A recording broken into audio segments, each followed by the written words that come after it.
This week, on Monday, on Beware of Spoilers, we'll be talking about Season 2, Episode 1 of The Last of Us. And on 30-Minute Reviews, we'll be talking about Mission Impossible 2. On Tuesday, on the Backlog Files, we'll be talking about the new indie game Bookbound.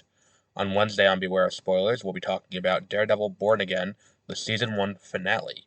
On Thursday, also on Beware of Spoilers, we'll be talking about the new movie Sinners with Michael B. Jordan, directed by Ryan Coogler. And on Sunday, we'll be rounding out the week with Season 2, Episode 2 of the revival on Disney Plus of Doctor Who, also on Beware of Spoilers. As always, you can keep track of our schedule on mwpnews.com.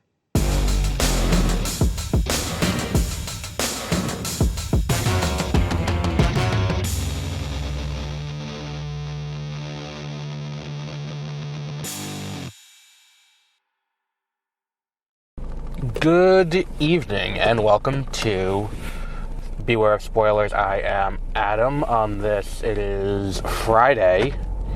It's like 5, almost 6 o'clock, just about 6 o'clock. And we're doing this earlier than usual because I gotta work early, so I was able to go to the movies a little bit earlier.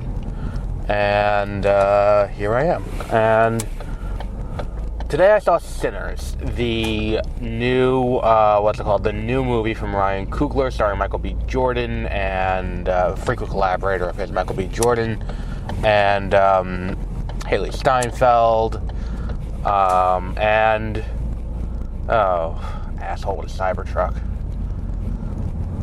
What an asshole. I don't know the younger guy's name, but he's really good too. They had him in the credits introducing whatever his name was, but he's really good too. So, all of that said, I think we're looking at a movie that's one of these early in the year movies that's really, really strong, but in all likelihood is not going to get awards attention. For a few reasons. I think number one, not subject matter, but genre is going to hurt it. We saw this last year with Dune. Not that it's like, oh, well, the Academy doesn't vote for movies like that for Best Picture. It's more like the Academy, multiple members of the Academy have said they will not vote for science fiction movies for Best Picture. Multiple voting members anonymously said it, but they just won't consider it. And I think we're in a similar kind of situation here where it's like people will not vote for this in that regard. Now, I think this is definitely a strong contender for Best Original Score. I think Ludwig Göransson did a great job again. I don't know, does he have an Oscar? Did he win for Black Panther? He was fantastic. The Black Panther score is great, and I think this is another absolute perfect score for him, both in terms of actual score and the score itself is perfect. This movie is something that I think I really enjoyed it. I'm trying to figure out how to phrase this, because I did really enjoy it, and I probably will watch it again, because it's really, really good. The issue is there are basically two movies rolled into one. You have kind of a grounded kind of crime story with the story of these two brothers who are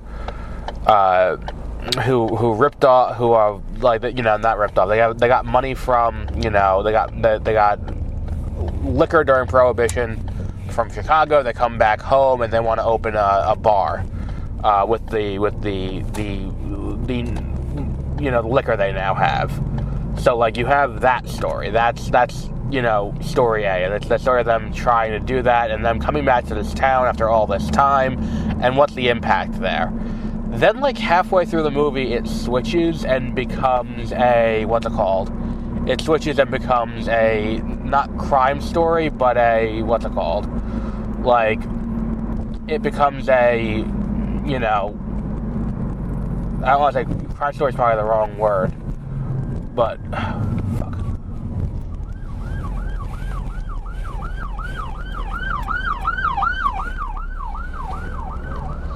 Sorry, a cop was trying to get by in the most ridiculous way possible. But yeah, it's a crime story at the end of the day in the beginning, and then it cuts over to kind of a paranormal vampire story, which, fine. I think that the paranormal aspect of it is really kind of fun and interesting, but at the same time, it's like the transition in the middle, I don't want to say it loses me, but it's a little bit bumpy. Like that shift, like there's a little turbulence there in that shift where you have to make that transition from this, again, very grounded crime story. And again, I just look like an asshole now for anyone who wasn't here when that cop came through, because I'm kind of straddling the middle. But it's this very grounded, like, crime story that does that transition, and then it's just kind of weird. And then from then on, once they go full-throated into what the the vampire, the paranormal vampire stuff, it's back to being that same level of quality. There's just that little bit in the middle where it's just kind of this weird, like, turbulence, kind of, as it transitions between the two.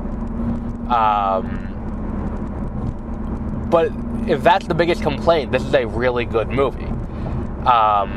And I think, too, it's like the opening is so far removed from that point in the movie, and you are so enthralled with the story they've been telling up until this point that, I don't know, maybe it was just me, but like that very beginning opening, I kind of forgot about it by the time you get to the transition point, and then it's like you kind of have to reacclimate yourself. Like, I didn't watch any trailers going into this. I don't think I saw even any trailers in a theater. I knew it was coming out because I'd heard about it, but I tried to go in as blind as possible. The only thing I knew was that it was a vampire movie, a vampire period piece. So, going into it not knowing that, I was like, oh, maybe I mixed this up with another movie. Maybe this is another one that he's doing later down the line. Maybe this is just a straight, and then, oh, wait, here are the vampires. Okay, cool. It's just kind of a weird, like I said, a bumpy transition between the two.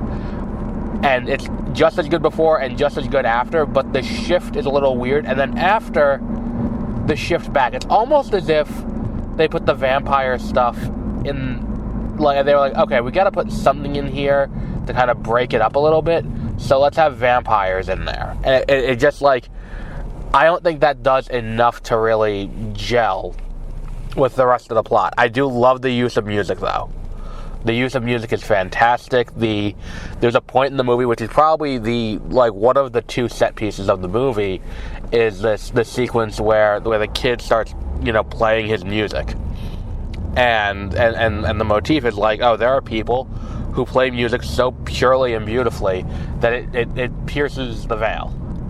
And it can bring people back from the dead. And it can not bring you back from the dead, but it can, you will have people who, you can see people who have died and all of that, because it's going back and forth, and it's, past, present, and future all colliding when these people play music, and this guy is one of them.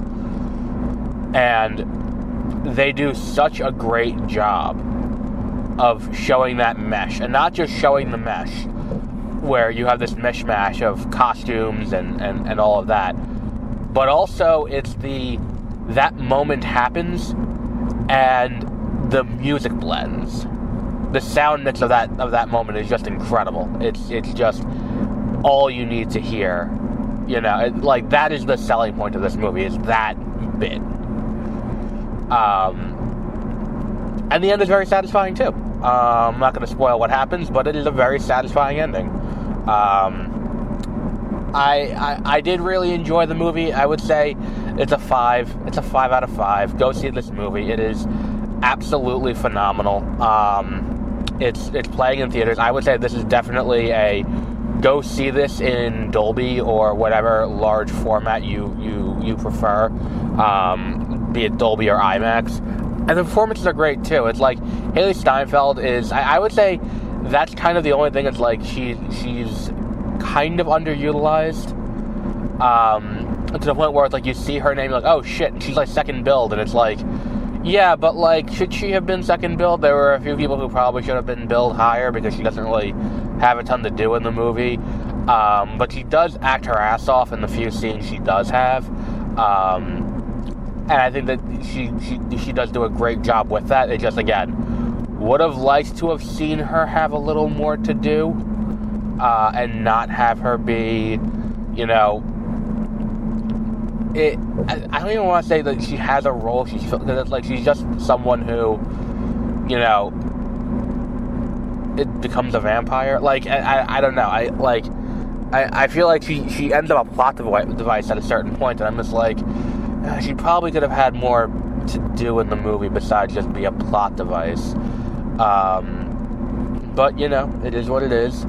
But if that's the biggest complaint, and like, yeah, it feels a little weird when it shifts from this kind of gritty crime, because that's the thing too, is that it's like very early on, like once you get past the opening where you get like the, you know, the in media res beginning where it starts out kind of right after the, where it starts out like right after,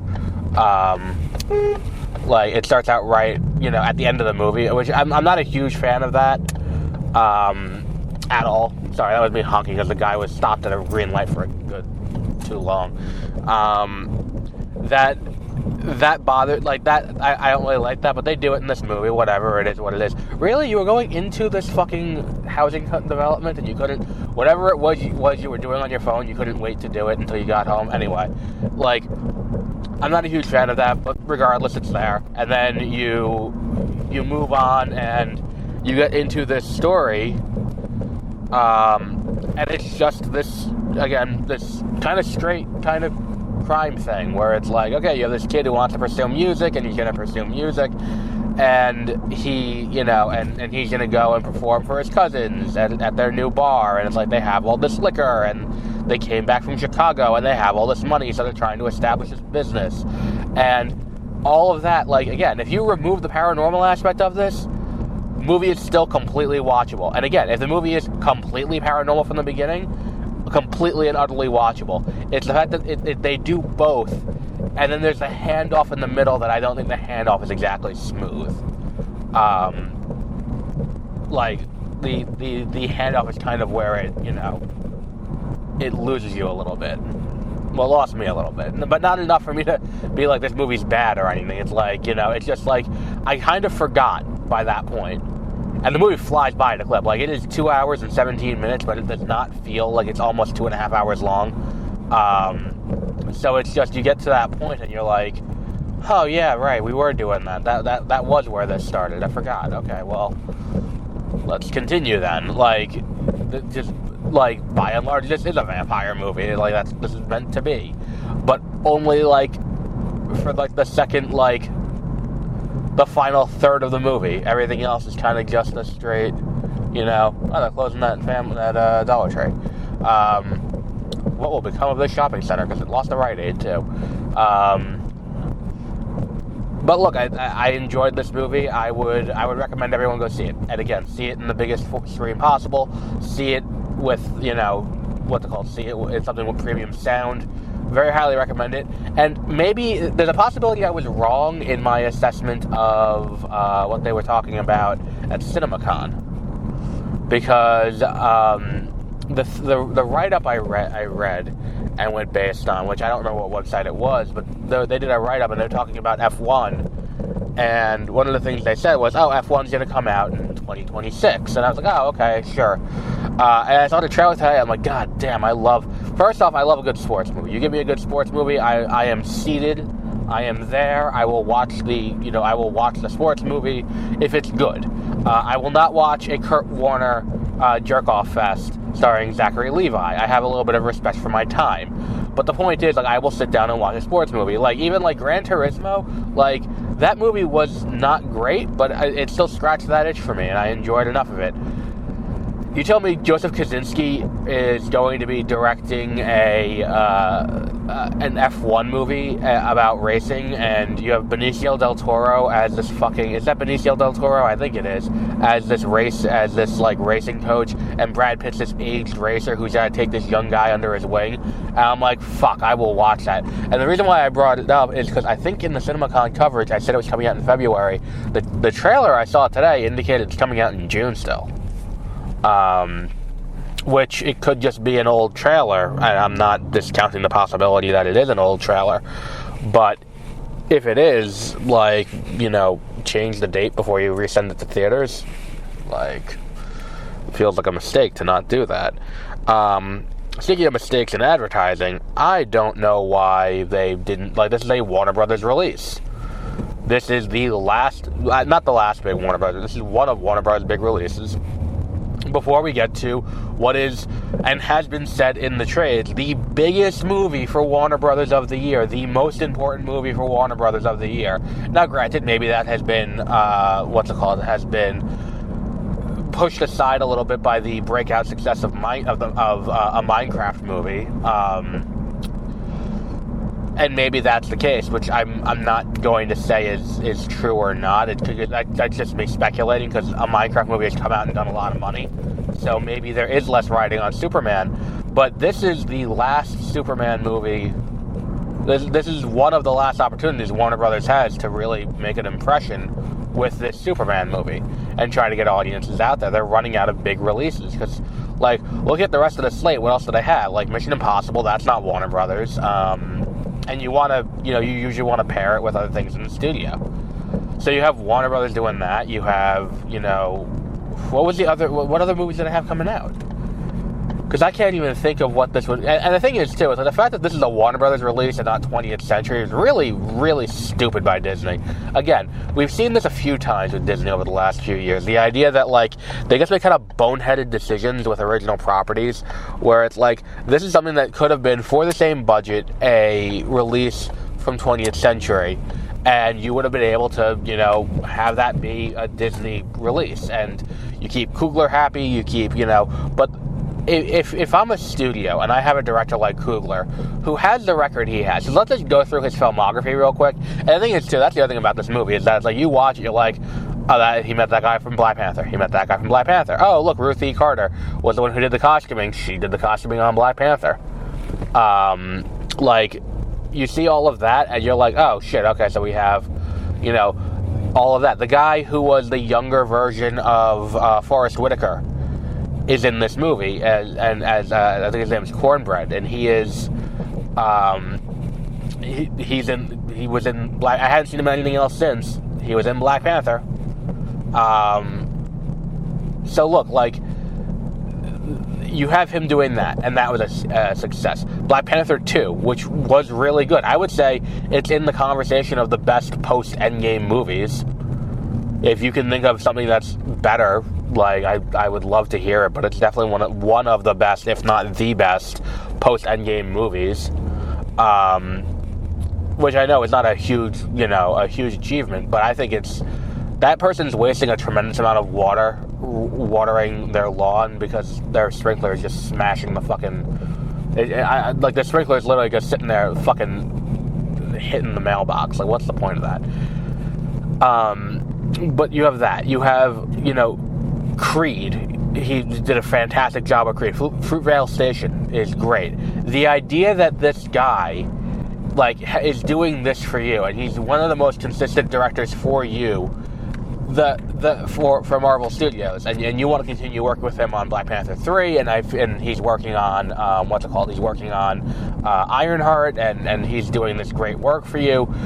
The idea that all of that's happening and this movie was made by Warner Brothers, maybe the contract predates, but the idea that you don't get directors who have this body of work every day.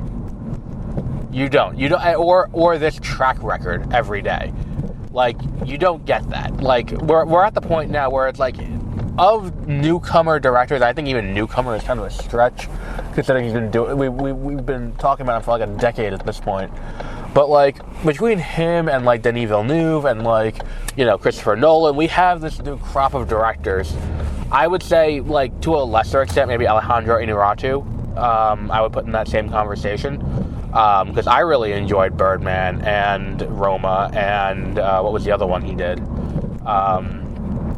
The Revenant. I don't know how you let him go. Why do you not have an ODD with him? It just doesn't make sense to me. I just don't get it. So we'll wrap up there for today. Go see Sinners. It is fantastic. It is... I would have liked to have had the title play a little bit bigger role in the movie, and maybe play with that a little bit more. Like, that's the thing, is that they have to kind of, like, load exposition, but it's still, I mean, the movie's fantastic. Go see this movie in a theater. It's worth your time. But we'll wrap up there for today. Our next episode will be Sunday, when we talk about Doctor Who, episode 2 of the new season, with our new companion, Belinda Chandra, whose name I will never forget now because I say it 700 times in the new episode. I do not know the actress's name, though. I do know she was in Andor. But we'll wrap up there for today, and until our next episode, have a great rest of your week.